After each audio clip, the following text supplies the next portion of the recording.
He's just, everything is made up. What the dude? Every aspect of this interview, everything that he says is just made up. I don't know how to deal with it. I don't know how to react to it. I don't know what to say because he is just a serial liar. There's an extended interview with Donald Trump, which is this is a really interesting interview. Now let's take a look at this interview. From our nation's capital, where today we sat down exclusively with President Trump at this extremely pivotal moment in his second term. The president making a number of headlines discussing everything from the midterm elections to the economy to his administration's handling of the immigration crackdown. Telling me what he learned from Minneapolis and about where ICE officers could head next. And with the affordability crisis impacting so many Americans right now, you'll hear what he said about when to expect economic relief. I also asked him point blank about this moment with Fed Chair Jerome Powell and if his Justice Department would drop the investigation into Powell. And as the Republican Party faces growing pressure ahead of the midterms, what he said about the possibility of 2028 and the presidential ticket possibly featuring on the Republican side Vice President J.D. Vance and Secretary of State Marco Rubio. Plus, we pressed him on what those FBI agents were looking for when they raided an election office in Georgia.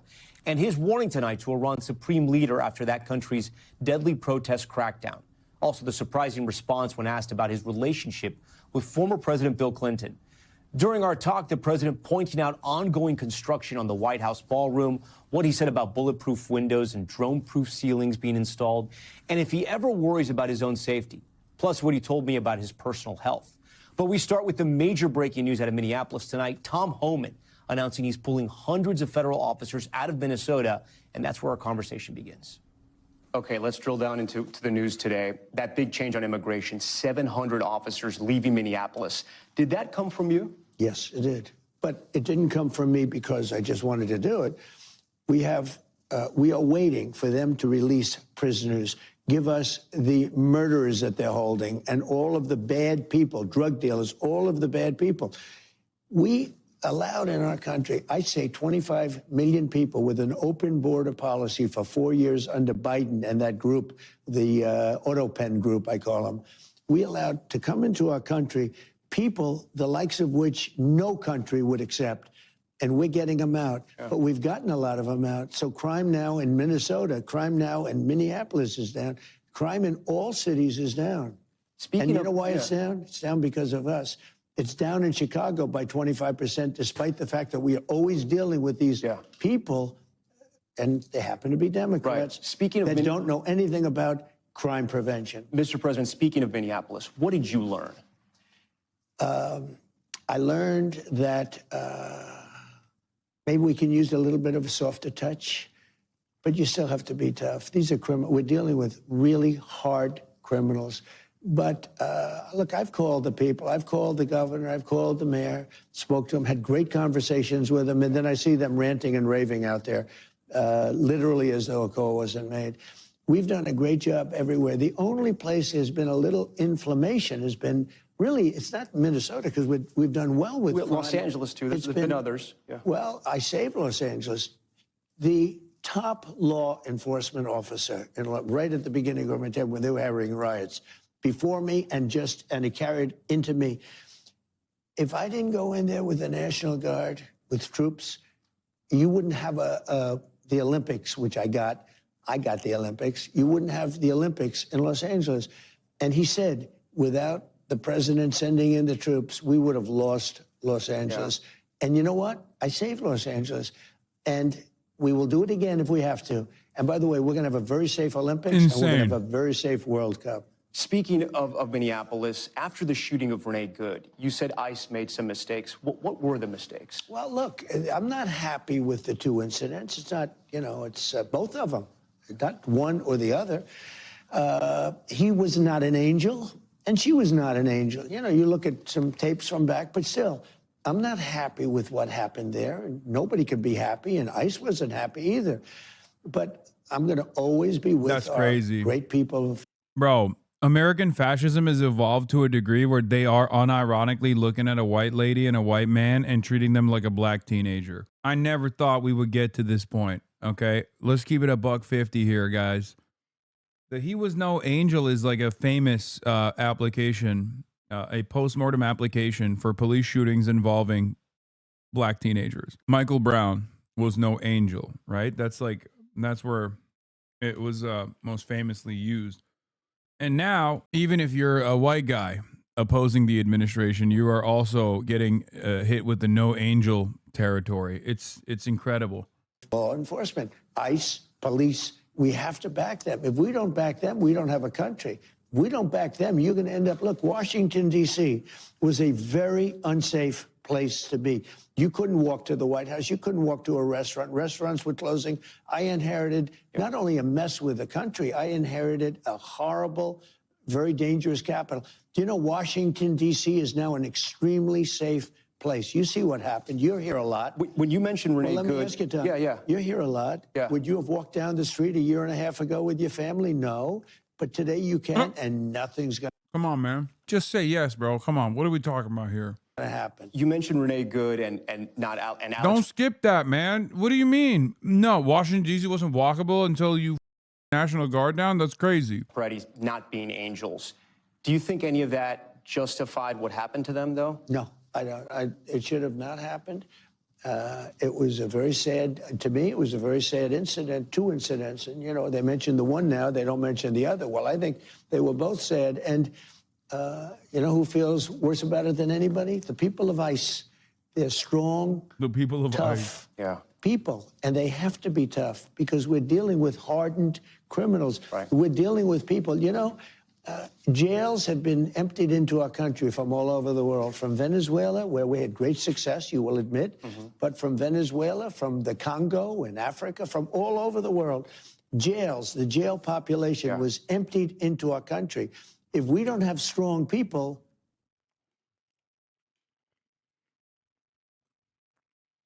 Why conduct an interview if you're not going to actually push back? What are we doing here? Stop him and say, what do you mean, Mr. President? Do you have any evidence for it, Mr. President? Where's the evidence that jails are releasing their criminals into the nation's boundaries, Mr. President? Like, what the man? This isn't CBS. I thought NBC was supposed to be less compliant. you're not getting them out. Yeah. And we're getting them out. Remember this, again, I say it again and again. We have record low crime in the United States. Nobody's been able to say that for 125 years. So I want to be clear because it sounds like there is a shift in immigration enforcement here, that there's going to be a shift after Minneapolis. What should Americans expect going forward? Well, one thing I say to my people, you know, we do a good job, we don't get credit for it. I say they have to ask and they have to say please.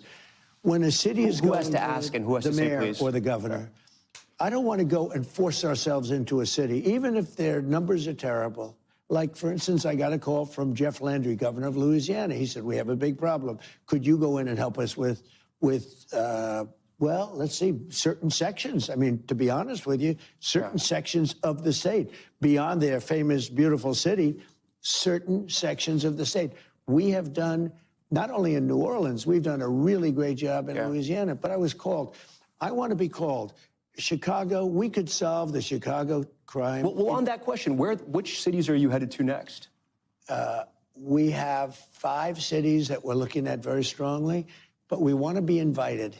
We will sometimes call the governors. And Are say, these cities like you going to Chicago, invite-" Philadelphia? Are these the cities? We could straighten out the crime in Chicago. We've already brought it down 25% just by being there. We could have Chicago be a safe city, just like D.C. is a safe city, just like all of these places that we've gone to. And I look forward. You know, I didn't campaign on that.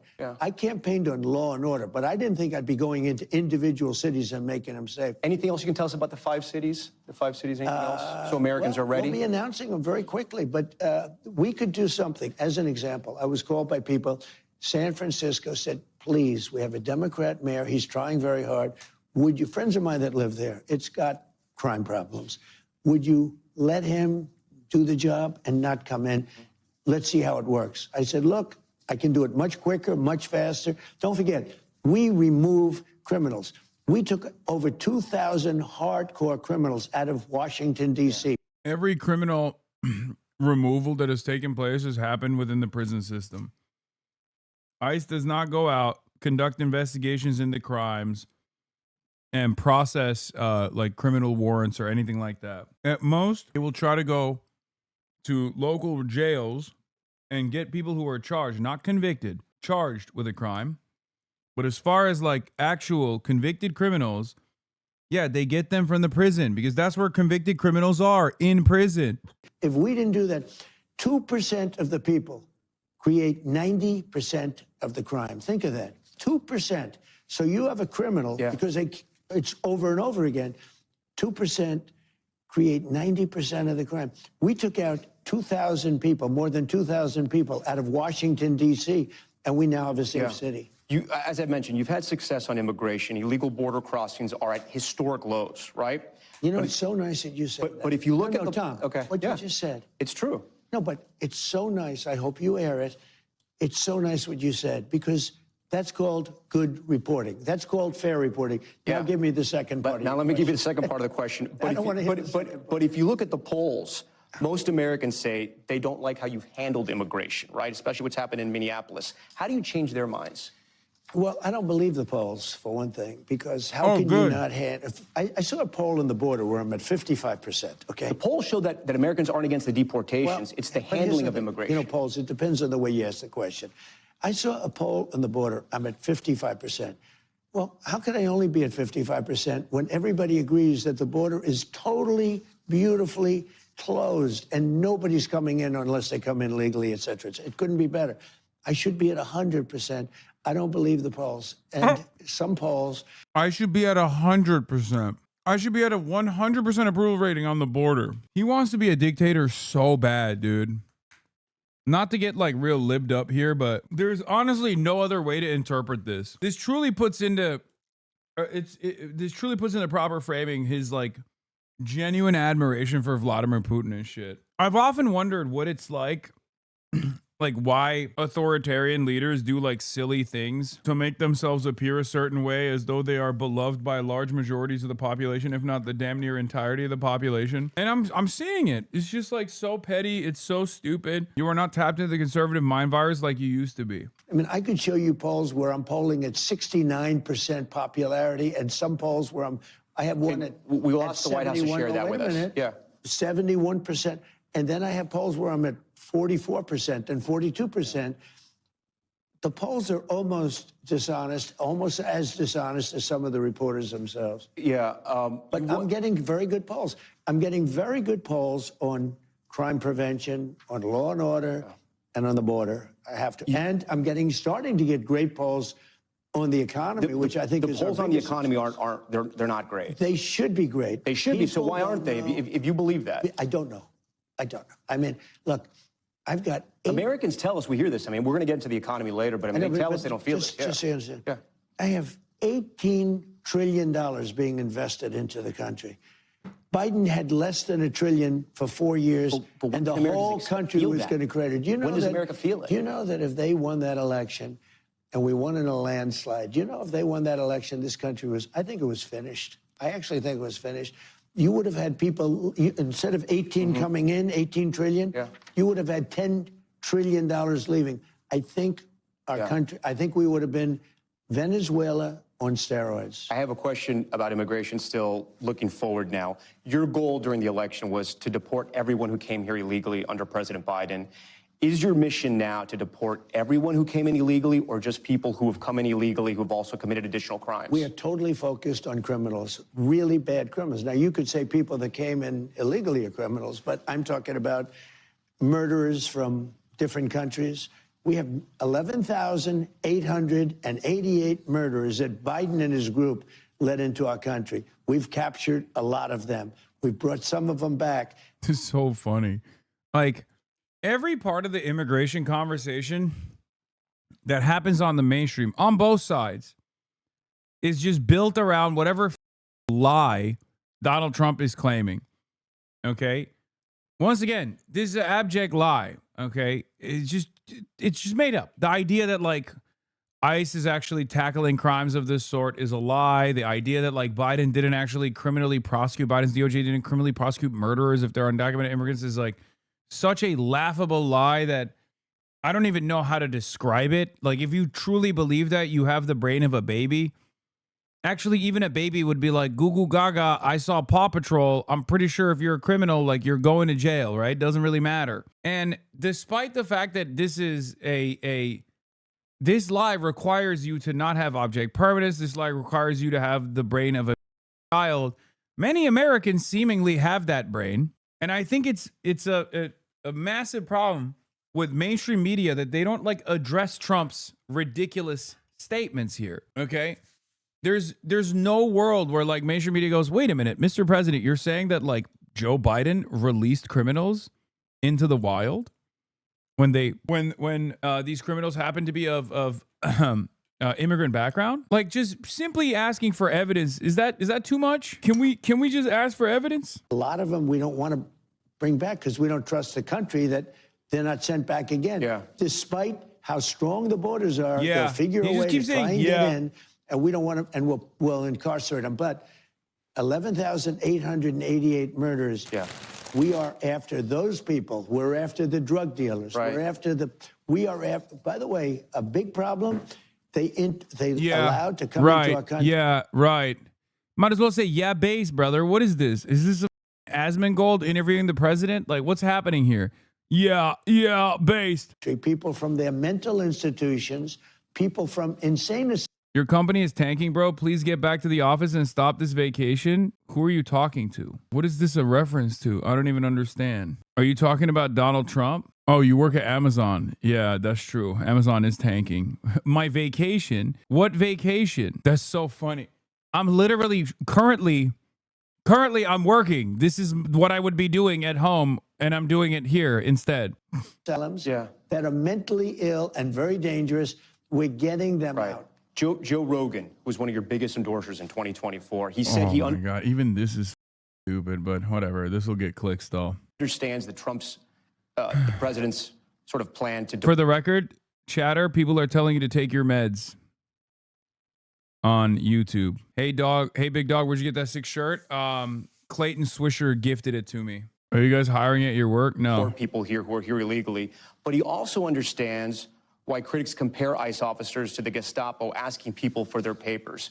What's your response to him? Well, look, first of all, he's a great guy. We had a tremendous success before the election. I think it was his biggest interview ever, and over 300 million people. It was very good. She didn't want to do it, you know. She decided not to do it because she's not capable. But I spoke to him 3 days ago. We had a great conversation.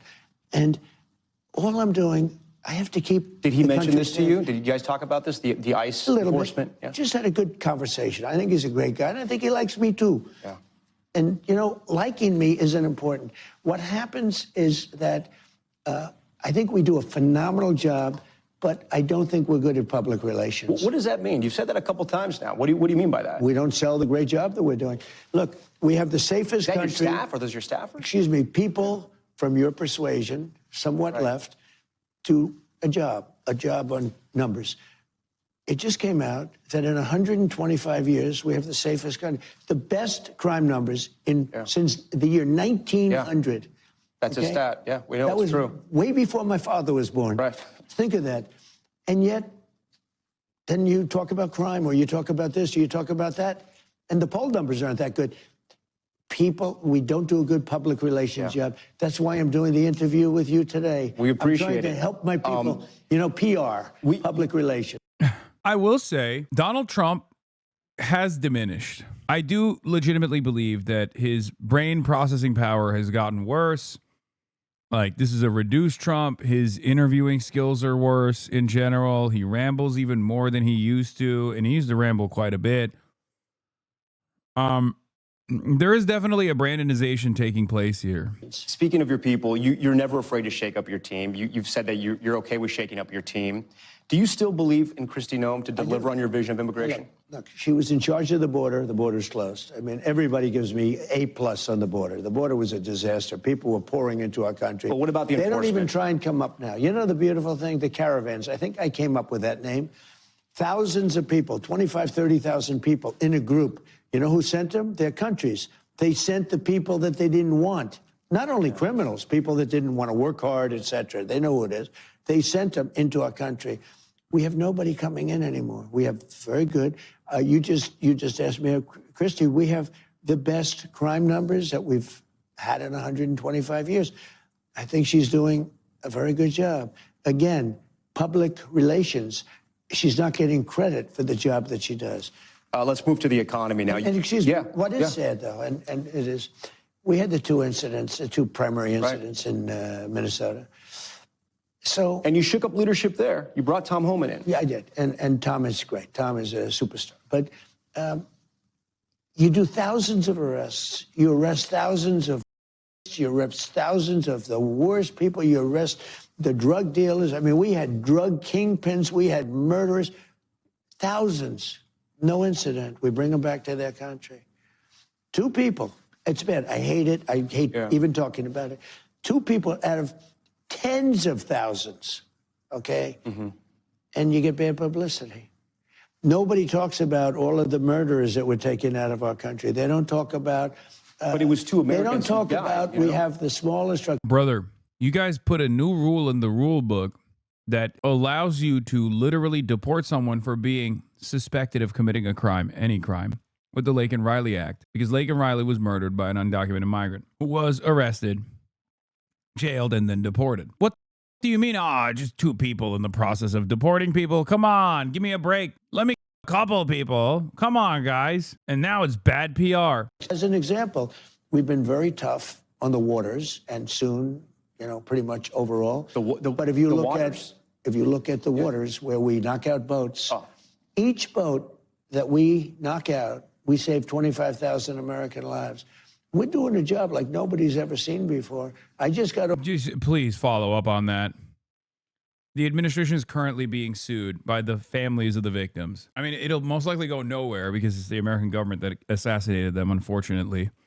But everything is made up. What the dude? What the hell? Every aspect of this interview, everything that he says is just made up. I don't know how to deal with it. I don't know how to react to it. I don't know what to say, really, because he is just a serial liar. Like, every boat that we blow up leads to 25,000 saved lives. How? Your very own department, your very own drug enforcement agency says that Venezuela is not a narco trafficking hub. The boats that you blew up have don't have the gas tanks to make their way all the way up to the American coastline. These are small fishermen boats, small go-fast boats that are going between Trinidad and Tobago and Venezuela. And you blew them up. You have victims, family members of the victims that are suing the government right now. Do you have any evidence whatsoever that these are boats that are actually trafficking drugs into the United States of America? And if you have evidence, why have you not revealed it? And if this, and someone needs to explain how those boats make their way to the United States of America. And this is before we even talk about international law. There's a proper process here. Is murdering random boaters the appropriate measure to take?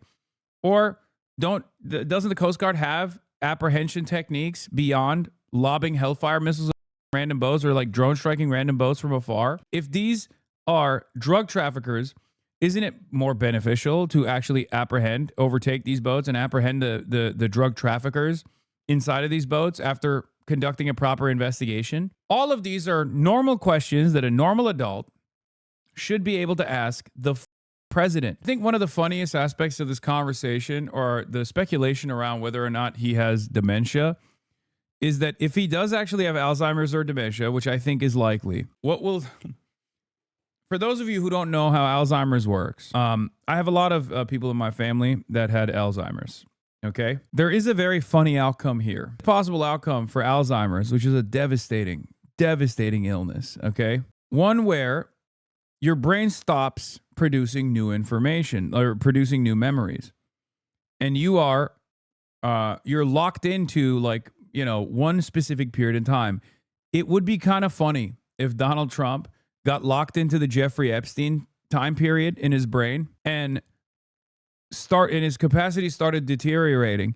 So he just kept talking about how Jeffrey Epstein and Bill Clinton are his best friends over and over again. That would be hilarious. Okay. Imagine the administration around Donald Trump, all of his staffers consistently trying to get him to shut up, but he just keeps saying, Jeffrey, you're my best friend. Where's Jeffrey? Where are you, Jeffrey? Jeffy boy, you love them young just like I do. Remember, a best friend is such a mysterious thing. You're childlike wonder, Jeffrey. I love you. I love you just like I love Bilbo Clinton. And you want to know what will happen?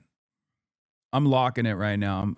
This is another one of these like crazy predictions that I jokingly make, and then it ends up becoming reality. And it has happened before. Ronald Reagan in his second term was already demented, right? The funniest thing that would happen, or the saddest thing that would happen in the aftermath of this like very tragic comedy would be that the American people would still not do anything about it. Okay? Donald Trump comes out and is consistently talking about how he loves sucking Bill Clinton and how he loves Jeffrey Epstein because that's the last time his brain was capable of producing new memories. And then the American people still don't say anything. Yeah. A pal is a wonderful thing and every day is a beautiful mystery. Yeah. A fitting end for the U.S. empire? Yes. I am going to stream snipe you on Saturday, says Chinese Richie Torres. Okay. Well, I'm not going to be outside. So how will you do that? Don't be weird. Also, thank you for the 200 gifted. Shout out to Spittin' Litton for the 200 gifted. Phone with President Xi, and he is amazed at how well the United States is doing. He said he's never seen anything like it. You brought the conversation, Mr. President, so let me ask you, what did you talk about with the leader of China? About a lot of topics. We talked What's about the most important topic? Is it chips? Is it the wars in Ukraine? What is going on? I would say the economy, the relationship that we have with China. I'm going to be going there in April. Then he's coming here toward the end of the year. Coming to the White House? He's coming to the White House, yeah. Toward the end of the year. We have a very good relationship. And it's so funny. After I pulled that chatter up, hella YouTube chatters are saying L Twitch chatter. This is not how it is on YouTube. They're talking about how YouTube chatters are not like that. Numerous times, and I don't think they want to see a shutdown in. Mr. President, are you going to sue Trevor Noah? Last night in a post, you alluded that something could be coming. Yeah, well, he said that I spent time on Jeffrey Epstein's island. Jeffrey's island. My bestie Jeffrey. Oh my God. Oh my God. I didn't. I mean, he's a lightweight, this guy. He's a terrible. I think he's terrible. I thought he did a terrible job at the Grammys. I thought the whole Grammys was terrible. I watched part of it. It's not watchable. Numerous times. You spoke it into existence. It's going to happen. It's important that I have a good relationship, and for him that he has a good relationship with me. We have to have a good. These are the two most powerful countries in the world, and we have a very good relationship. You talk about tariffs? We spoke for an hour. Does he ask you about the tariffs? Is he saying this is hurting us? Well, they're paying a lot of tariffs, as you know. China's paying a lot of tariffs. In the past, they didn't. I'm the one that put tariffs on China. How does it feel having now different siloed audience reactions to your broadcast with the multi-streaming setup? I don't really like it because I do think it actually eats away at my viewership on Twitch. Because like if YouTube was like, you know, hitting 30K every day, then I wouldn't mind it. I wouldn't even mind like a little bit of a hit on the viewership on the Twitch side. But now it's very clear that it actually chopped the viewership. If I stream just on YouTube, there's a likelihood that I get 40K on YouTube. If I stream just on Twitch, I get 40K on Twitch. If I chop it into two, if I chop the audience into two, I get 30K here and 16K on YouTube. I did think that, I thought that it would be like two totally separate audiences. I'm sure there's some people on YouTube that are watching that otherwise wouldn't, but it's clear to me that it actually takes away from my audience here. And because of the top-heavy nature, of Twitch streaming in general, when you have 30K, then you have less of a likelihood of bringing in new viewers than if you do 40K. Like the way it works is like if you're at the top of the directory, you get even more new viewers to funnel in. Having overall more viewership doesn't matter. It's inconsequential. That's still more total viewers. You're dork. You're objectively wrong. No. I'll be honest with you. The reason why I'm still doing it on YouTube right now is because it's actually really beneficial for the YouTube page in general. Also, speaking of YouTube, look at this video that got absolutely shadow banned. Holy shit. 19,000 views, dude. That's crazy. But all the other videos and their viewer counts have gone up. YouTube watchers, like the stream, please. You must like the stream. Don't forget to like the stream. I got to keep reminding myself. Don't forget to subscribe. But like I said, I'm going to continue experimenting. And the reason why I'm going to continue experimenting is because it actually has been helpful in beefing up all of the other numbers as well. Rich. Our country has taken in hundreds of billions of dollars in tariffs, really trillions, because the threat of tariffs is getting all of these countries to lose to us. And by the way, they've been doing it to us for 40 years. And now, but I'm doing it very judiciously, very fairly. But tariffs are bringing in tremendous amounts of money. I just gave $12 billion to our farmers because they were mistreated by certain countries. Tariff money. We're taking in hundreds of billions. No, and I want to ask you about that. I want to get into that. Talking about the economy, you've brought a lot of prices down, as we said. Some are still stubborn. Very few. But when you, very few. I get it. Yeah. Few. When you talk to Americans, though, do you have to get them to understand that the prices are not going to come back down to your first term because we had a pandemic and we had record inflation? Are people's expectations too high, or is it just too expensive to live in America? I just, again, don't think we're selling it properly. We've done a great job. But it's expensive out there. You saw gasoline this last week at $1.99 a gallon. It used to be, it was $4.50, $5 a gallon. $1.99 a gallon gasoline.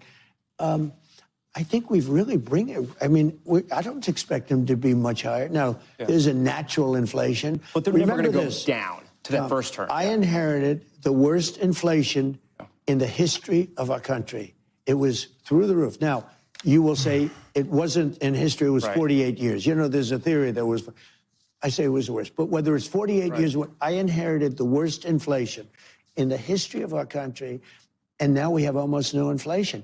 Think of it. You know what it was for the last 3 months? 1.2%. You know what it was under Biden? You can't count that high. I inherited the worst inflation. I inherited the worst crime. I inherited high prices. So when I inherited inflation is down 2.7 right now, but it is down. No. For the last three, don't forget, I inherited this mess. For the last 3 months, it's at 1.2%. You know that? For the last, last 3 months. You floated the idea of $2,000 rebate checks for Americans from tariff revenue. Who's going to get that? And when is... You can't give...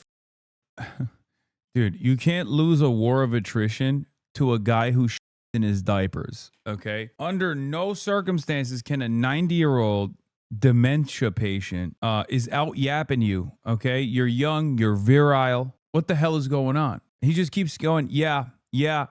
He said, yeah, basically. This is the most like Asmongold adjacent interview I've ever seen. I don't know. Maybe I'm being too harsh on this guy, but my expectation is Trump does these things very rarely, right? It's very rare that Trump does these things at all. So if you have the unique opportunity to sit in front of Donald Trump, spice him up a little bit. Inflation has gone up at unprecedented speeds under Trump. Google Sonic inflation for more info. What? Oh, okay. Is that going to happen? We'd make it, I'm looking at it very seriously. I'm the only one can do it because I'm taking in hundreds of billions of dollars of money. But you can promise some Americans will get those checks? Oh, yeah, sure. I can do that. I haven't made the commitment yet, but I may make the commitment. So it's not a done deal. Well, I just gave 1776, right? To the military. Right? $1,776. But you said all You know, it was Americans $1,775. They presented it to me because that's what we have in a budget that I created because I want to take care of our military. Nobody takes care of the military like I do. So $1,775. And I said, wait a minute, if you had $1, it's $1,776. You know that's quite a famous date, of right? course. So anyway, You know that's quite a famous date, right? Brother, you are literally, you have the child brain. You have the brain of a child. Oh, wow. That's quite a famous date. He's like, he wants the interviewer to be impressed that he knows the date of U.S. independence, like the birthday of America. Okay, what is the like why should this be impressive for you to know? You are the president. Come on, you know it. Yeah, many people don't even know this, but I know it, right? I mean, 1776. What happened that year? Nobody knows. Only I know. Isn't that impressive? I mean, this is basically the same energy. This has the exact same energy of Donald Trump doing women man camera TV. Okay. Like, oh, I aced my mental faculties test. Okay. I killed it. I did so well. Doctors said no one's brain is as impressive. 1,776 to our military, and they are very thankful. Let's get to the Fed. And now I may be doing that with regard to the entire population. Okay. Let's get to the Fed. Is there any doubt in your mind that interest rates are going to be lowered? Not much. Why? How can you say that? I just think they're going to be lowered. I mean, they should. Is your new Fed pick on board with that? We're way high. Okay, we're way high in interest. We have now, with me and with all the money, I've always been good at money. And with all the money coming into our country, we're a rich country again. We have debt, but we also have growth. And the growth will soon make the debt look very small. Because it's the greatest way, you have two ways. You can cut, and we do that anyway, and we did that. You know, we got rid of hundreds of thousands of federal workers. Yeah. And those workers went out and got themselves jobs in the free enterprise system. And you know what that's called? All of this is a lie, by the way. Why is that even good? That's not even a good thing. Yeah, they're getting rich. All of these public workers, they're getting rich. Yeah, no, they're jobless, dumbass. Making America great again. The job market is ass cheeks. I cannot believe that he's saying the job market is great. How do people not get more mad at this? Oh my God. Like, yeah, Uber drivers, they're doing Uber now. Free enterprise is so fantastic. We had 10 workers in the federal government for every single job. When the Democrats go in, they hire. I could right now give you the best employment numbers in history. You know what I do? Go out and hire 2 million people, put them in the federal government. Does your new Fed pick? I do the opposite. Yeah. Does your new Fed pick? Yeah, no, do that, you idiot. Please. January layoffs surged to 17-year high. U.S. employers announcing 108,435 layoffs in January, up 205% from December, and the highest January total since 2009. Oh my God. If you give more taxes to corporations, those companies will create more jobs. The lie politicians who are funded by corporations tell people to justify giving their corporate donors more tax cuts. Trump's corporate and billionaire tax cuts create profits, not jobs. The job market is as bad as 2000. Oh God, I feel so bad for people who are just graduating. God damn it, dude. I mean, things have not been good since 2008. Like, things have not been good since 2008 at all in the job market. There have been like minor upticks. There have been like, you know, instances of positive growth, but the overall trend is consistently going down. It's unbelievable that these guys have the audacity to go on television to be like, nah, you don't understand. America's so hot right now. It is so ass out there, man. It is so ass out there. If you have a job, you want to know how I know it's ass out there? Because there are those who have jobs in this chat, and I'm sure they will tell you, okay? And I know this from my job having friends, obviously not myself, because I'm in a unique position. I'm in literally the luckiest subcategory of Americans, and my entire argument is like, it shouldn't have to be this way. Like, you shouldn't win the lottery every single day in order to have a happy life. For job havers out there, you know the market is bad because, one, sometimes you entertain it. Sometimes you look around to see if there is any sort of horizontal movement that you can make, and you immediately realize there is no options out there. And on top of that, because the job market is so ass cheeks that your boss does not feel the need to compensate you better year over year. And this is part of the reason why inflation consistently outpaces wage growth. Maybe not across the entire economy, but in many sectors, people will get like a marginal increase in their wages year over year. But those marginal increases in wages are oftentimes destroyed by the increase in overall cost of goods. If the job market was better and you had a bunch of different opportunities for upwards mobility, for different sectors that you could move into or stay in the same sector and get a better position in a different company, your bosses would have to retain your bosses would basically do more to retain you at the same workplace. Okay, they would have to be more competitive. They would have to increase they would have to decrease their profit margins and increase your salary, giving you more of your own output. They don't feel the need to do so because you have no other options, and they know it. understand that you want him to lower interest rates? Oh, I think he does, but I think he wants to anyway. I mean, if he came in and said, I want to raise them, If he said that, he wouldn't have gotten the job. he would not have gotten the job, no. Okay. No. Do If you I believe- thought he was a interest rate, now there'll be times if I see inflation on the horizon, but we don't have that.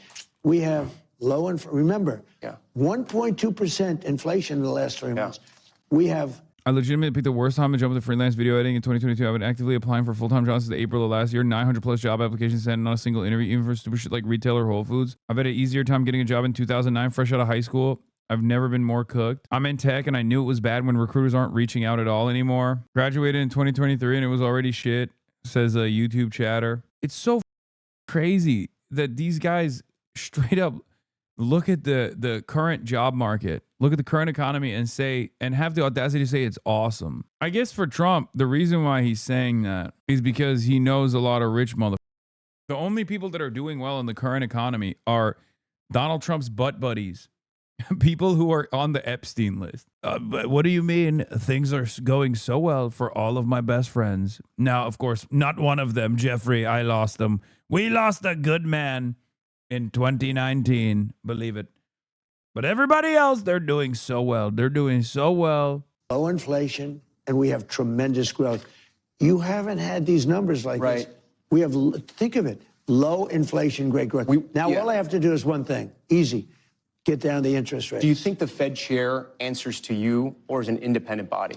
Well, I mean, in theory, it's an independent body, but I think, I'm a smart guy. I know the economy better than almost everybody. So he answers to you. They did that prediction chart a year ago, and they had 71 great economists and me making the predictions. And, only two people were right, me and one other guy who is a very smart professor from a certain school that I went to. Yeah. Very good school. Yeah. And the two of us were right. Everybody else was wrong. There's been bipartisan suggestions that the criminal investigation to the current Fed chair, Jerome Powell, is payback, right? For not lowering interest rates, but also for when he was in that sort of news conference with you with the hard hats and he was shaking his head and showing you the papers and disagreeing with you in public. Is that why he's under criminal investigation? He was very respectful to me. He wasn't just, he was explaining to me. Yeah. I'm asking him, why are you spending almost $4 billion on a very small little complex of buildings? It's the highest price per square foot. He's renovating buildings for $3 to $4 billion. And this Fed chair that I have I think is going to be great. He might not have a home because this guy has spent so much money. And I looked, it's a see-through. There's nothing inside. They are spending money. He's in charge of the project. Yeah. This is the Federal Reserve building I'm talking about. It's a very small little, it's actually a couple of little buildings. They're spending more money than any building ever built in history per square foot. Some Republican senators say they're not going to approve him unless you drop that investigation. A lot of people say a lot of things. You don't think that's true? You think? I don't know. Is it worth it to drop the investigation to get your Fed chair through? I think the investigation is the investigation. It's being handled by Pam and Janine and the people. They'll make their own decision on it. Let's talk about He AI. hates this shit. Have you ever used? But I do Oh my God. say this about you can't let a man spend billions of dollars doing a bill. I would have done that job for $25 million, and it would have been done much better. Right. They're spending billions of dollars on a renovation of a little complex. Let's talk about AI. Have you ever used ChatGPT or Claude? I haven't really, but I know all about it. Let me just talk about AI. Yeah. AI is a big deal. AI is going to be maybe the biggest thing, bigger than the internet, bigger than anything else. We are leading China by a lot. We are leading everybody by a lot. They're all building their factories here. And you know what I did for the electric? Because they need twice the electric as we currently produce for the whole country, which is crazy. Nobody can do that. But so what I did is I came up with a concept. Each building that is built is going to generate their own electricity. They're going to build their own electric plant. We are building numbers of AI. And by the way, also auto plants. I love having this conversation so close in proximity to the previous ridiculous thing that he was saying, which is the job market is great. Everyone's got jobs. We fired all of the good jobs, the good government jobs, right? But the job market is great. Also, we are unleashing a wave of AI in our data centers, which is the only area that we are spending money on. This government is only spending money on building data centers, so the remainder of the job market, the remainder of the labor force is also displaced. Luckily, of course, for all of you that still have jobs, the only reason why you haven't lost it is because the tech sector is led by charlatans who are routinely overpromising and under-delivering. One of the examples that I love using, or I will continue using now, is Waymo.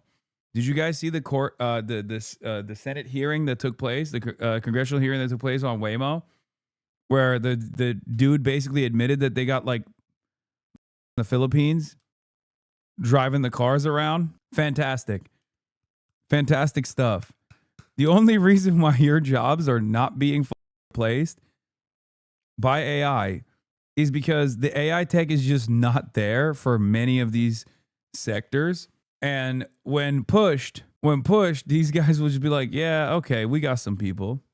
Not regularly, right? Only in emergency situations. I mean, I don't know. That's what they say. I feel like that has legal ramifications. So they have to admit it, but maybe this is their hyper specific carve out. But perhaps they use a lot. Perhaps the Waymo operatives are still, maybe a little bit more hands-on than we think they are. Everything. Right. We're building everything. But do you know, I just left Michigan. I was with Ford. They were going to close this building that was built in the early 1900s, one of the biggest factories. They were going to close it. It was scheduled to close prior to my election. Right. After I won the election, they said, let's try keeping it open. They just went to 3 shifts. Right. It's 24 hours a day. And the head of Ford, Mr. Ford, said it's the most incredible auto comeback I've ever seen. Mr. President, let me ask you, there's no doubt you are the president who's ushering in the AI revolution, but this is happening on your watch. Oh my God. Brother, you have to take his, plop it out of your mouth before you ask that question. Okay? I mean, it's still impressive that you were able to fully form the words with his in your mouth, but God damn, dude. What is this glaze, brother? You are ushering in, without a doubt, the AI revolution, Mr. President. If AI affects humanity in a negative way, is that on you? Because some of these CEOs of AI companies say we need guardrails. This could get out of control. Oh my God. Even the fear-mongering around AI, fear-mongering AI is yet another way to market how good the AI actually is at a time when it hasn't reached that level. Okay? Stay woke, motherfuckers. Stay woke. They're like, bro, Mr. President, what if are too bad? Okay? What if the smoke is too loud, Mr. President? What if the steak is too juicy, the lobster too buttery, Mr. President?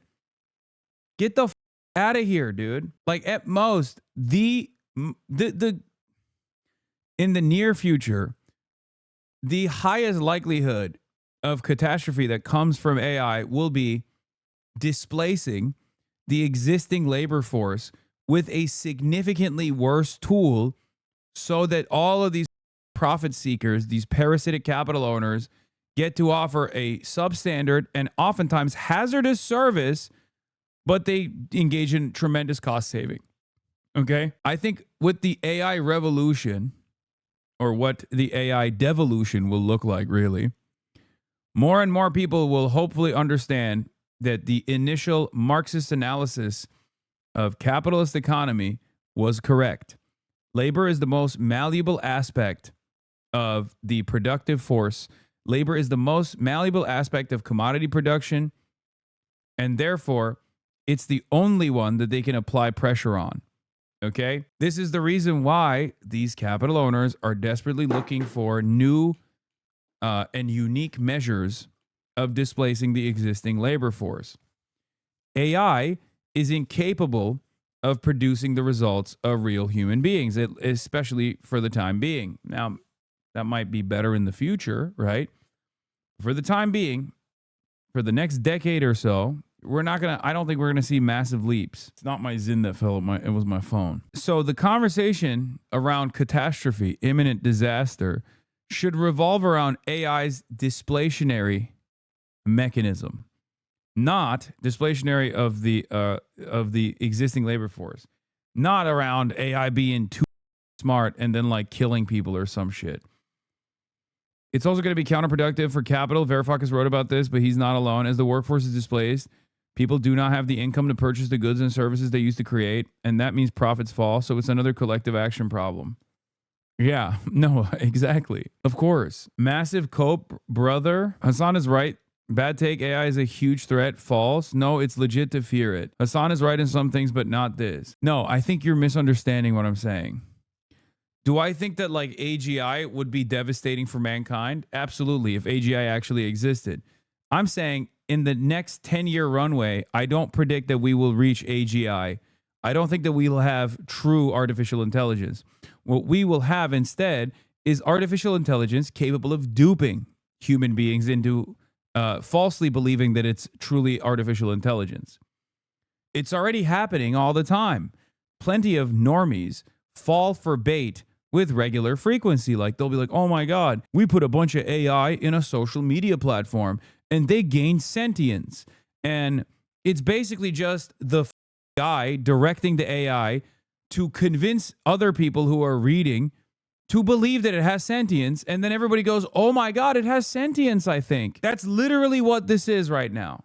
Okay, that's what's going on. Yeah, it's not like AI gaining real sentience. It's just the people that are doing the inputs, making it seem like, making you feel like it has sentience, and then people get scared by it. Like it's kind of like if you were to type into ChatGPT, like, convince me that you're a human being capable of your own thoughts, and then ChatGPT convinces you, and you go, oh my God, what the hell is going on? No, what you plug in is what you get. It's the Turing test, and the people are failing it instead. Yeah. This is also part of the reason why I keep repeating. This is also why I keep repeating. I'm more worried about humans using it in more and more messed up ways. It keeps getting stronger. Next 5 years is scary as oh, okay. If you're talking about generative AI being used to like, if you're talking about like generative AI being used to like dupe people, manipulate people, yeah, I do agree. I think it's making people dumber in general. There's a lot of cognitive offloading taking place.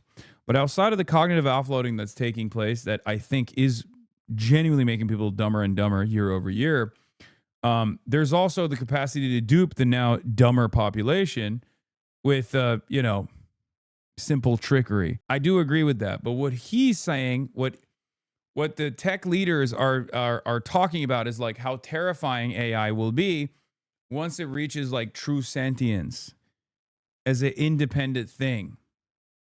We need to have safeguards around AI. We need to have the ethics around AI. That's fine. That's fine. I think we should have a conversation around the ethics of AI. But we should be honest about the limitations of AI technology, at least in the next decade or so. But unfortunately, because of the for-profit, like the profit-seeking incentive of all of these companies that are trying to sell their product and trying to justify the trillions of dollars of investment that they're getting from both the federal government and from anyone that's dumb enough to give them billions of dollars, most of the conversation or most of the fear-mongering around this issue is actually another marketing technique to make the average Joe feel as though AI is a lot closer to full sentience than it actually is. That's simply what I'm talking about. I'm not saying that like mass adoption of AI won't lead to like different disasters. I'm saying that the actual disaster that's imminent is very different than the one these guys are talking about, because the one these guys are talking about favor the tech CEOs generating tremendous amounts of fundraising, tremendous amounts of capital. Does that worry you? Everything's on me as president. Everything's on me. I can say this, it'll be the greatest jobs producer. It'll be the greatest military producer. It'll be the greatest medical producer. There'll be tremendous good, and there'll be probably some bad too. Well, it's killing a lot of jobs. And what do you say to Americans who are going to lose their jobs to AI? It's going to create a lot of jobs. But right now, it's taking jobs in a lot of ways. It's taking jobs in companies like Amazon. What would you say to those Americans? But it hasn't really started. These major plants haven't even been built.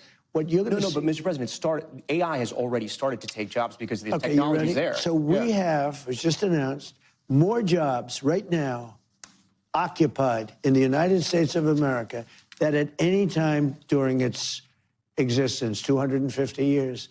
There are more people working today than at any time in the history of our country.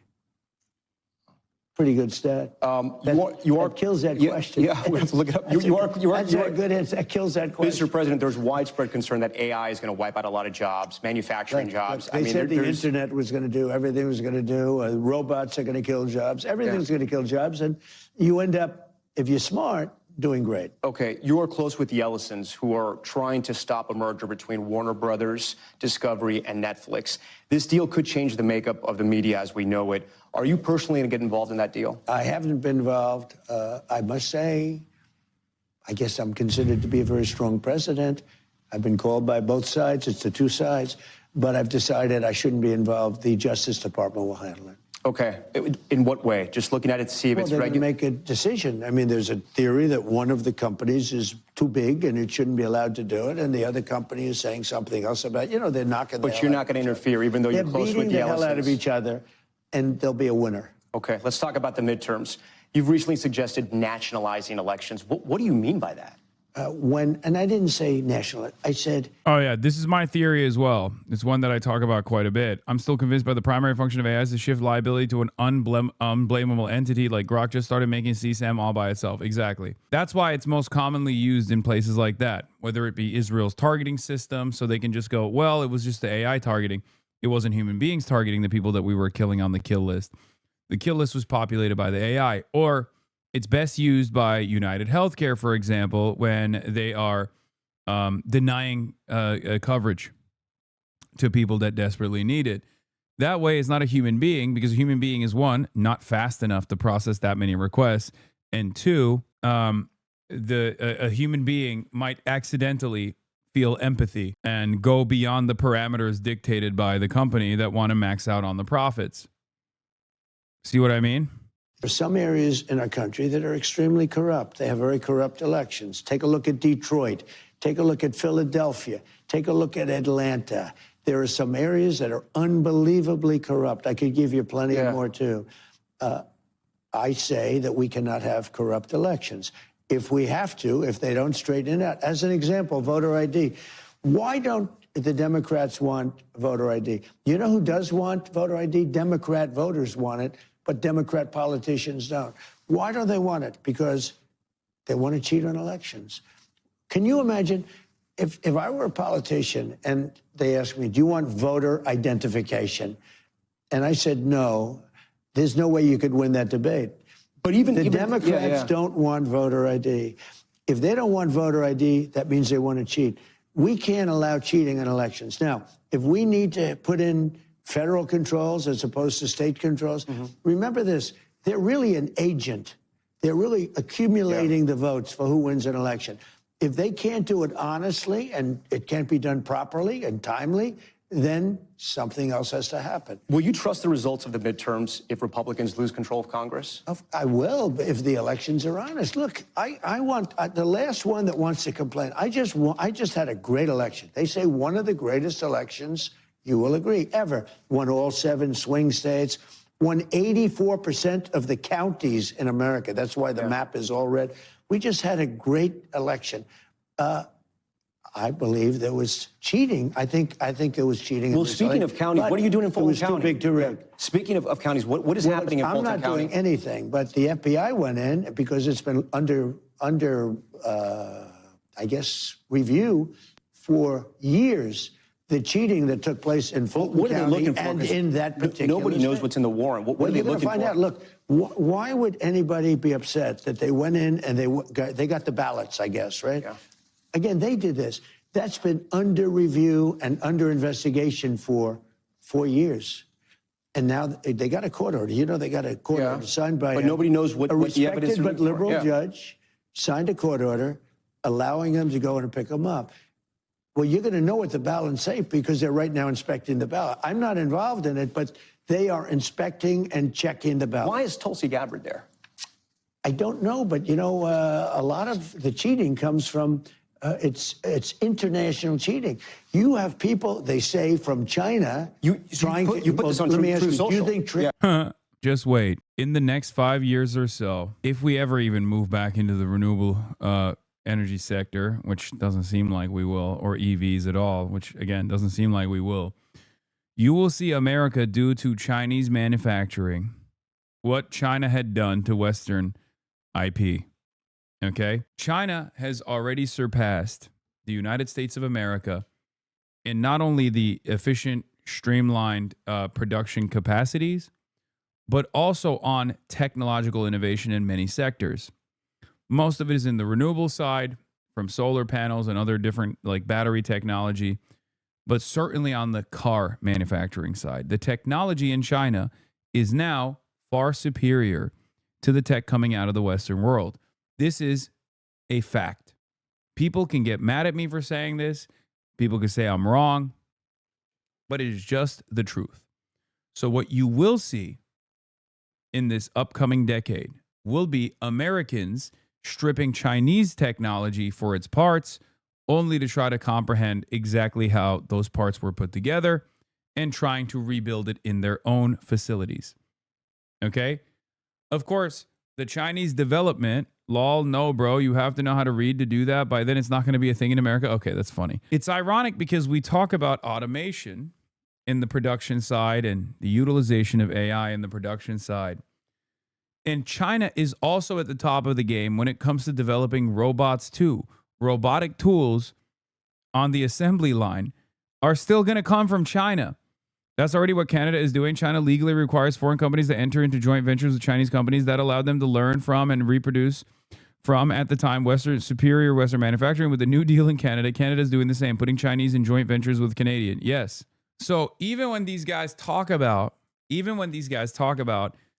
bringing in foreign capital into the country, which will show economic activity, but it won't actually lead to a healthier labor pool with good paying jobs, because they openly state that they will do automation in those factories.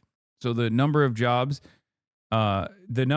opportunities would be significantly limited to what a foreign investment backed factory would look like in the past. And even those robots that will take the role of the regular assembly line worker will be made in China. Okay. I think China tries to influence our election. We know that foreign governments try to influence a lot of things in this country. Therefore, But she's foreign governments. But you've tweeted out some theories about Italians and satellites. I mean, do you believe that stuff? No, I didn't cheat. I sometimes will read truth. Yeah. I'll read truth. Okay. But let me ask you this. If China or any of these countries are involved in our elections, that would bring her into it. And everybody knows that Russia, they talked about Russia, it turned out to be a hoax. It was Hunter Biden. It wasn't Russia. Look, we have to have honest elections. Yeah. There should be nothing wrong with the fact that they went in, got ballots from a while ago, and they're going to look at them. And now they're going to find out the true winner of that state. Yeah. And you know what? If there was cheating, which there was, but if there was cheating, it should be found, because we can't let it happen again. Mr. President, I have a few more important questions for you, if that's okay with you. Yeah? Sure. Okay. I mean, they've all been important. Let's go to, there's a new lawsuit by you and your family that you're suing the IRS for $10.5 billion for leaking your tax documents. Yeah. Is this a good use of taxpayer money? You can't leak documents. And any money that I win, I'll give it to charity, 100% to charity. Charities that will be approved by government or whatever. I have another lawsuit with the United States. I sued because they broke into Mar-a-Lago. But that's taxpayer money. It's going to get taken out of the system. I know it's going to charity, you're going to say. And I've won that case. I mean, they broke in, the FBI illegally, Biden and his group. It wasn't Biden. He didn't know what he was doing. It was a group of very smart radical left people. They're very smart. They've lost their way. Right. And they broke into Mar-a-Lago. They broke into my home. They went through they had warrants. My wife's drawers. Yeah. They went through, that's a double meaning. They went through Barron's, my son's, everything. They went through the whole house. Hundreds of people. They went in with guns. They went in, guns How would would have been ablazing. So how would this work? Wait. I brought a lawsuit. Essentially, the lawsuit's been won. I guess I won a lot of money. How would this work, though? Scott Bessent's the head of the IRS. YouTube chatters, don't forget to like the YouTube stream, okay? And subscribe and hit the bell to be properly notified when I go live on YouTube. This will help me continue live streaming on YouTube as well. And if you like the stream, it will allow me to get better placement in the algorithm on YouTube. Pam Bondi's the head of the Justice Department. They're going to defend the IRS against you. You're their boss. Well, there's never been anything like it, in all fairness. So are you going to tell them to pay you? Don't forget, I sued as a private citizen because I sued between terms. I won 3 times. Are you going to tell them to pay you? I won 3 times, but I didn't assume, unfortunately for this country, I didn't assume office the second time. But here's the story. I sued because they broke into Mar-a-Lago. That was before I became president. Now it goes along, and it turned out that the suit is a very strong suit. You're going to tell them to pay you, though? Because you're the boss. Well, what I would do, tell them to pay me, but I'll give 100% of the money to charity. I don't want any of the money. You take it out of the system. A couple more questions here. No, I'm putting it back into the system. Yeah. If I give money to American Cancer Society, I will give 100% of the money away to charity. I don't want any of it. $30 trillion debt, and we're going to take $10 billion out of the system? Well, I mean, you give it away anyway. Yeah, there's no argument here. This is like petty, vindictive, silly. And given that the courts have been very pliant to Trump's needs, especially in like the idiotic defamation cases and shit like that, I don't know. I mean, I can see this. I can see them also ruling in his favor. It's so crazy. Like, look, I'm not a party loyalist by any metric, right? But I cannot believe that the courts would treat a Democrat doing the same thing in the same way. There is just no world where a Democrat would be able to get away with like a fraction of the shit Trump does on a daily basis. What if Biden sued the IRS? What's the problem? If Biden was the president and he sued the IRS, are you kidding me, dude? Are you saying it's wasting taxpayer dollars, but they waste our tax dollars all the time? Who's they? He's wasting our tax dollars. This entire endeavor is a waste of tax dollars. Focusing any funds from the IRS legal team back to like defending themselves against the president is a ginormous waste. And no, it won't be $10 billion in direct cash that Donald Trump's foundation takes and then like distributes to the people. It'll be a $10 billion tax cut. Asman was talking about you being in Qatar earlier and he used it to try to justify slavery. I'm shocked. I'm shocked that Asmongold is justifying slavery. I assume he misunderstood what I was talking about in terms of like the reforms that have taken in the kafala system in Qatar to be like, oh, well, he's justifying slavery, so I'm justifying slavery. They give away a lot of money. Your endorsement I'll tell you what, speaking about that, Minnesota and these other states, we have massive investigations going into fraud. Yeah. Do you know if we captured 50% of the fraud of this country right now, we would have better than a balanced budget. And you got to mention that Minnesota, $19 billion in fraud that we know about. Your endorsement is the most important thing in the Republican primary. No, in any primary. Will you endorse in the 2028 presidential primary? I hadn't even thought of it, but probably, yeah. I mean, I'd be inclined to. I have great people. We have a great bench. We have a lot of people. But, yeah, I think so. You've suggested that J.D. Vance, Vice President J.D. Vance, and Secretary of State Marco Rubio would be a tough ticket to beat. Who should be at the top of that ticket? Well, I don't want to get into this. We have 3 years to go. I don't want to, I have 2 people that are doing a great job. I don't want to have an argument with, I don't want to use the word fight. It wouldn't be a fight. But, look, J.D. is fantastic, and Marco is fantastic. How are they both different? doing a How are they great different? job. And I do think this. It's a great question. I think that's your most interesting question. Yeah. I would say one is slightly more diplomatic than the other.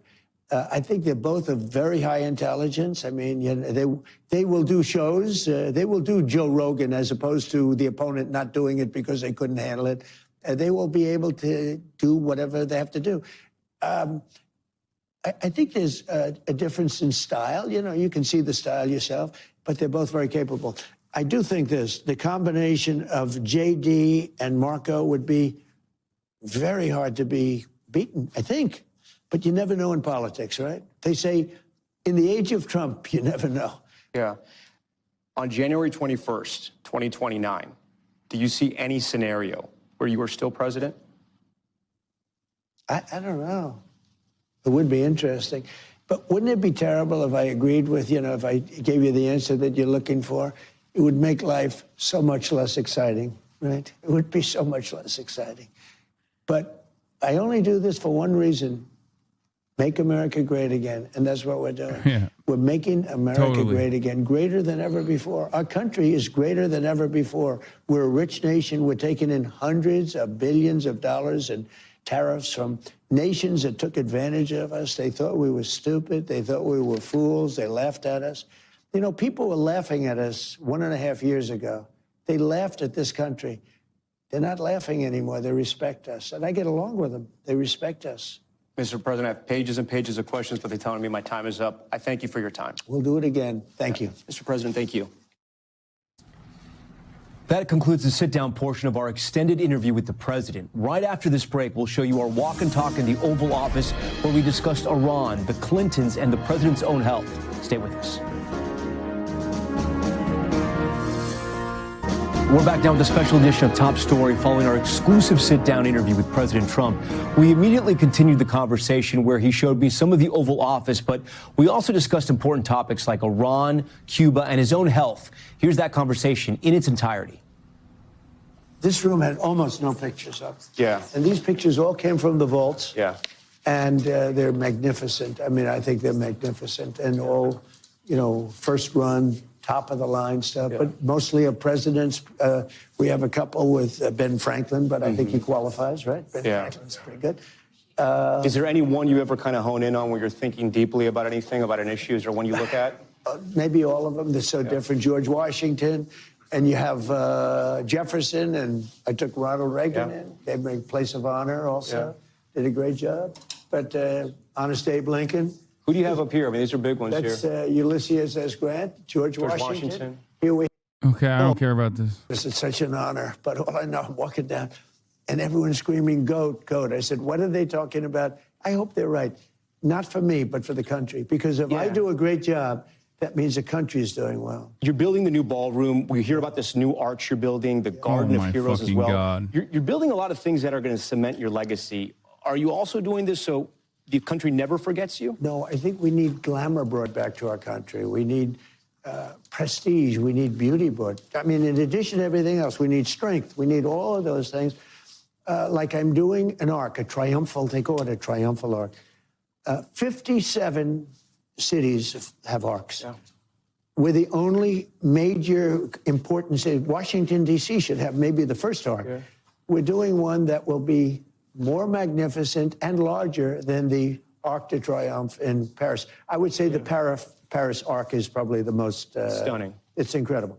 We're going to do one that's going to top it. Is it true it's going to be 250 feet to mark the anniversary? It'll be about that, yeah. It'll be a little bit taller than the one in Paris. It'll be a little bit larger than the one in Paris. You're doing a lot of things for the 250th anniversary. Yeah. What do you want Americans to feel this July 4th?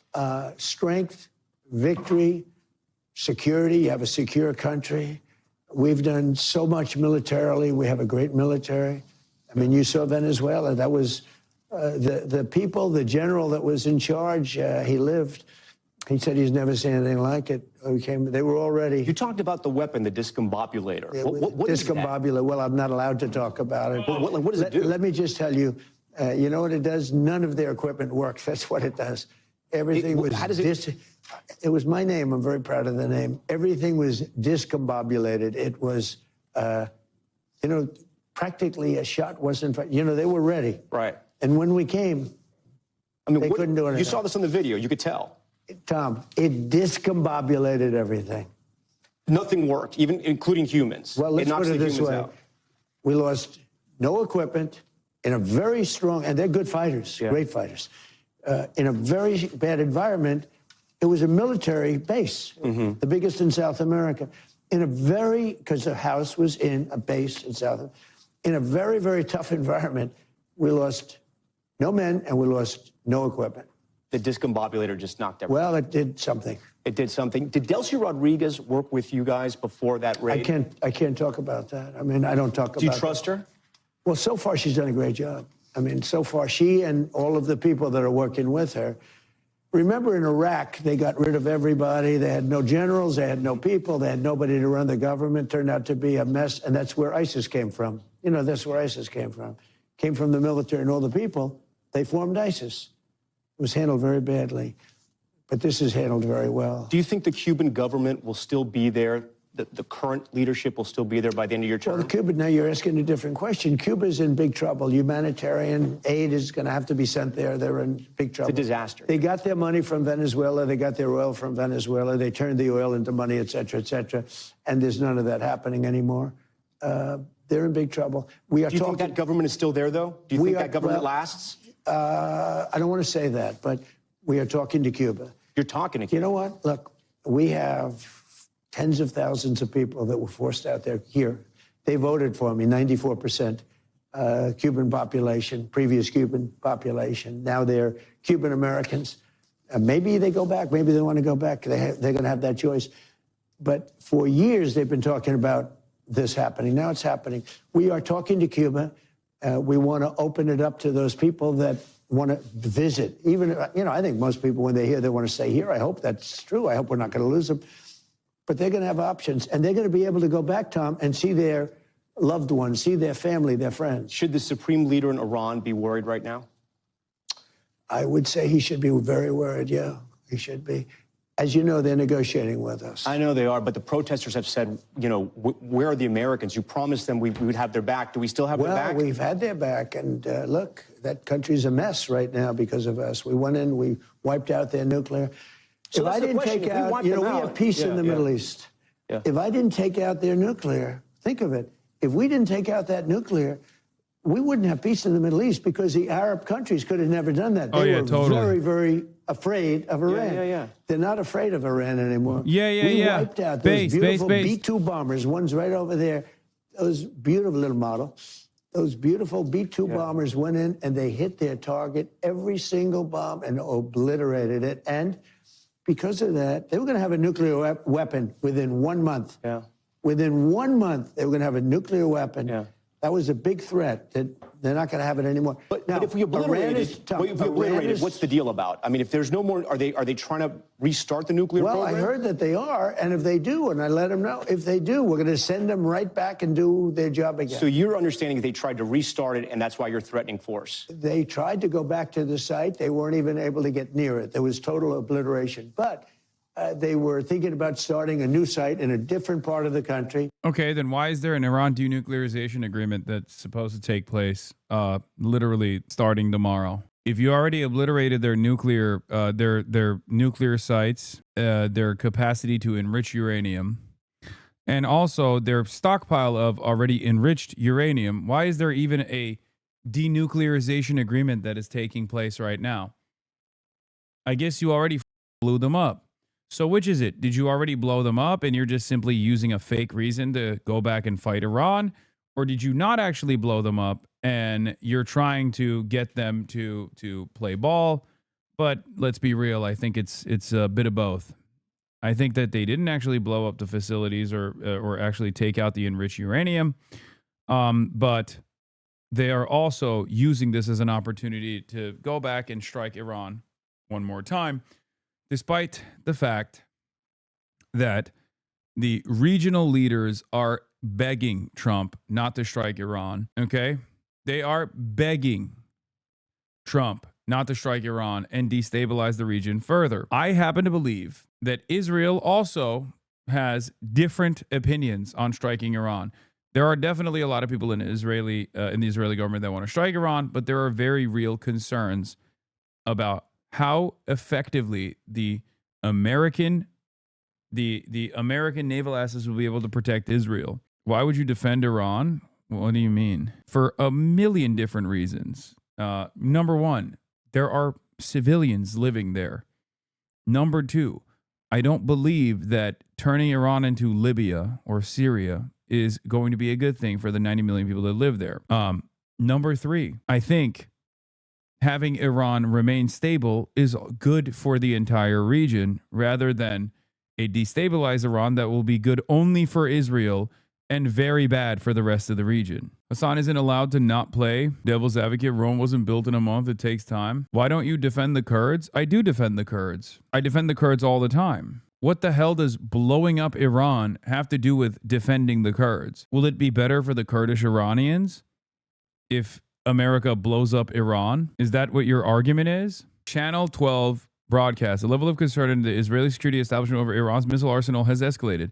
Tehran has increased the pace of military manufacturing to 300 missiles per month, which represents a significant leap in its offensive capabilities. The Army issued a stern warning against the U.S., stressing that this represents a red line that cannot be negotiated. These warnings reflect the need for a strategic response to counter the size of Iran's arsenal, which has become the biggest challenge to Israel's air defenses. I'm telling you right now, that 12-day war, they tried to make it seem like they made Iran back away. And it started with a very effective salvo. Israel's opening salvo exposed many weaknesses within the Iranian government. Israel's opening salvo exposed that the Iranian state boundaries had a tremendous amount of Mossad assets, okay? So much so that they had productive capabilities inside of Tehran. They were able to mass produce drones inside of Tehran. That's incredible. That's an incredible security weakness. However, the 12-day war ended with a decisive Iranian victory. Iran was able to exhaust the Israeli Iron Dome and expose it for the expose it for the weak-ass bullshit that it actually was, okay? And Israel, I think, has not recovered from the spiritual backbreaking that it took from Iranian hypersonics striking targets inside of Tel Aviv. This I stand by 100%. Yeah, paper tiger dome, bubble wrap dome, tinfoil dome, whatever you want to call it. Okay? We found out about it. I said, you do that, we're going to do very bad things to you. Yeah. Mr. President, the ballroom over here, I want you to show it to me, because the thing you said that stood out to me, it's going to be massive, but it's got a drone-proof ceiling and it's got bulletproof windows? What does that mean? Bulletproof windows, because, well, we're in a different time. You know, if somebody's up making a speech, we're going to have the inauguration there. We're going to probably have, I would say, definitely it's going to be large enough, but we have drone-proof ceilings. What does that mean? What is that? That means if a drone hits the ceiling, it bounces off. It doesn't blow up a building. It's a fortress, It's protection. It's going to be a fortress. Well, it's going to be very heavy steel. Okay. It's very simple. It's heavy steel. Because of that, do you... And by the way, the ballroom is so beautiful. It'll be the most beautiful ballroom of its kind, and it's very much in keeping with the White House. You survived that assassination attempt that we all covered. It was terrible, 2 of them. Do you worry We'll have drones that bounce off the ceiling. about your safety? I mean, when you think about the ball, you do? I worry about it, but you have to put it out of your mind. Otherwise, you wouldn't be able to do your job. You didn't think about it as much before. Now you think about it a lot. Maybe it could be. I mean, you look statistically, I'm in a very dangerous job. Yeah. I mean, if you take a look at the walls, if you take a look, you know, statistically, this is a much more dangerous job than being a race car driver or riding those Broncos. You know, those bulls are tough, right? But I wouldn't want to do that. But statistically, being president is the most dangerous job there is. We first met 10 years ago when you were running the first time. How do you feel now as you approach 80? I feel great. I mean, physically and mentally, I feel like I did 50 years ago. It's crazy. Now, there'll be a time when I won't be able to give you that answer, but that time hasn't come, you know? I do. I think it's very important. I've done more physical. I'll be honest with you. Trump won. When he gave interviews to NBC and outlets like NBC, like mainstream media, liberal outlets, it was significantly more adversarial. This interview is basically the same as having it conducted by Sean Hannity. Like, it's pretty remarkable how far liberal media has fallen. At a time when the world needs them the most, they are dropping the ball every day. Like physicals, just to give the report out. Yeah. I take cognitive physicals, so I do a cognitive mind test, okay? And a lot of people wouldn't be able to do very well. Not easy. You know, you get to those last questions. I've aced. I've done 3 of them. No other president has agreed to do them. I do them because I have no problem with it because I'm 100%. Now, there will be a time. Still taking the aspirin? Still taking the aspirin? I do. I take aspirin. And I don't want to change, you know? I don't want to. So you go against your doctor's orders. You do what you kind of feel. You know, I've been taking aspirin for 30 years, and I don't want to change it. So, you know, they say take the smaller one. I say, well, I want that blood to be nice and thin running through my heart. If at any point your age impacts your job, who's going to tell you that, or do you think you'll know yourself? I think I'll know myself, yeah. I think I'll know myself. I wouldn't do an interview with you, as an example. Yeah. Did Biden do an interview before Super Bowl? I'm not sure. Maybe he did. Last one, you didn't. I mean, he wasn't capable of doing an interview. And that was things. Look, you know, I know people that are 95 years old that are sharp as a tack. Biden was a bad thing for old people. He's the worst thing that ever happened to old people because he obviously didn't have it. And one of the things that's so depressing about the press is the press refused to report the obvious. And he did have very smart people around him, but they had a radical left culture, and they were very bad for this country. This country would not have survived 2 more years if one of them got elected. Yeah, we didn't get a chance to speak about the DOJ. I appreciate all your time and of your staff's time. They've been very, very kind. Yeah. Should anybody else expect the DOJ to kind of come after them like you've come over after some of your political enemies? You remember this time? Yeah. I was impeached twice, 2 fake impeachments, won both of them easily. Republicans stood by me 100%, but I won both of them. Mm-hmm. I was indicted 87 different times. And then you ask me that question. Yeah. So I think I'm extremely moderate, especially for what they did to me. They wanted to take me down. I said to somebody, do me a favor, add up the counts. If I lost, you know, I won. But if I lost these cases, add up the counts and tell me how long would I have to serve in prison. You know what they came up with? 287 years.